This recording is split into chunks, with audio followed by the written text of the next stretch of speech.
పది పడగల పాము పైన పాదమెట్టిన సామితోడు పిడుగులొచ్చి మీద పడితే కొండ గొడుగు నెత్తినోడు లాలా ఏంలా.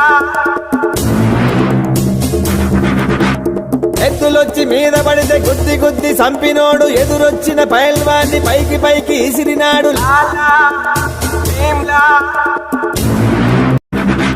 పది పడగల పాము పైన పాదమెట్టిన సామితోడు పిడుగులొచ్చి మీద పడితే కొండ గొడుగు నెత్తినోడు లాలా ఏంలా. ఎత్తులొచ్చి మీద పడితే గుద్ది గుద్ది సంపినోడు ఎదురొచ్చిన పైల్వాన్ని పైకి పైకి ఇసిరినాడు లాలా ఏంలా. పది పడగల పాము పైన పాదమెట్టిన సామితోడు పిడుగులొచ్చి మీద పడితే కొండ గొడుగు నెత్తినోడు లాలా ఏంలా. ఎత్తులొచ్చి మీద